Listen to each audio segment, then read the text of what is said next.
Timun Mas. Pada zaman dahulu, di sebuah desa kecil yang berbatasan langsung dengan hutan lebat, hiduplah seorang janda tua bernama Mbok Sirni. Ia hidup seorang diri di gubuk sederhana, mengandalkan hasil ladang untuk menyambung hidup. Hari-harinya sunyi, dan satu hal yang paling ia rindukan adalah kehadiran seorang anak yang bisa menemaninya di masa tua. Suatu sore yang mendung, ketika Mbok Sirni sedang termenung di tepi ladang, tiba-tiba muncul sosok raksasa tinggi besar dengan suara menggelegar. Raksasa itu mengetahui keinginan Mbok Sirni dan menawarkan sebuah perjanjian. Ia akan memberinya seorang anak, tetapi ketika anak itu dewasa, ia harus diserahkan kembali kepada sang raksasa. Hati Mbok Sirni bimbang, namun keinginannya untuk memiliki anak begitu besar hingga ia menyetujui syarat tersebut. Raksasa itu lalu memberikan beberapa biji mentimun dan menyuruh Mbok Sirni menanamnya. Dengan penuh harap, Mbok Sirni merawat tanaman itu setiap hari. Hingga suatu pagi, salah satu mentimun tumbuh sangat besar dan berwarna keemasan. Dengan perasaan berdebar, Mbok Sirni membelah mentimun itu. Dan betapa terkejutnya ia ketika menemukan seorang bayi perempuan cantik di dalamnya. Bayi itu diberinya nama Timun Mas. Tahun demi tahun berlalu, Timun Mas tumbuh menjadi gadis yang cerdas, tangguh, dan berhati lembut. Ia rajin membantu Mbok Sirni di ladang dan selalu membawa kebahagiaan di rumah kecil mereka. Namun, kebahagiaan itu perlahan dibayangi oleh janji lama yang tak pernah benar-benar hilang dari ingatan Mbok Sirni. Waktu penagihan janji semakin dekat.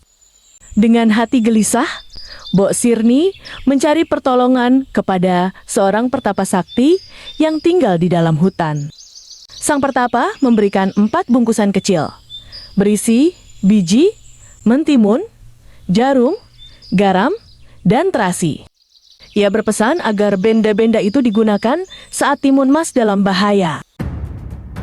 Benar saja, suatu pagi raksasa datang menagih janji. Suaranya mengguncang bumi dan langkahnya membuat tanah bergetar. Mbok Sirni menyuruh Timun Mas segera melarikan diri sambil membawa 4 bungkusan pemberian pertapa. Timun Mas berlari sekuat tenaga menembus hutan. Nafasnya terengah-engah, namun ia tak berhenti. Raksasa terus mengejar dengan langkah panjang dan cepat. Ketika jarak mereka semakin dekat, Timun Mas membuka bungkusan pertama dan menaburkan biji mentimun. Seketika itu juga, tumbuhlah hutan mentimun berduri yang lebat dan melilit kaki raksasa. Namun dengan amarah besar, raksasa berhasil merobek dan melewatinya. Timun Mas membuka bungkusan kedua dan menebarkan jarum ke tanah. Dalam sekejap, jarum-jarum itu berubah menjadi hutan bambu runcing yang tajam. Raksasa kembali terhambat, tubuhnya terluka oleh bambu-bambu tajam. Tetapi ia masih terus mengejar. Dengan sisa tenaga, Timun Mas menaburkan garam dari bungkusan ketiga. Tanah di hadapannya berubah menjadi lautan luas. Raksasa terpaksa berenang dengan susah payah. Namun, ia tetap mendekat. Akhirnya, ketika raksasa hampir menangkapnya, Timun Mas membuka bungkusan terakhir dan melemparkan terasi. Seketika lautan bergolak dan mendidih, membentuk pusaran besar yang menyeret raksasa ke dalamnya. Teriakan kerasnya menggema sebelum akhirnya ia tenggelam dan tak pernah muncul kembali. Timun Mas pun selamat. Ia kembali ke rumah dan memeluk Mbok Sirni dengan air mata bahagia. Sejak saat itu, mereka hidup tenang tanpa bayang-bayang ancaman.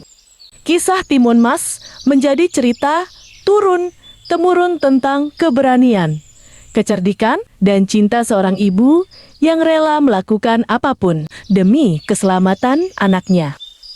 Selesai.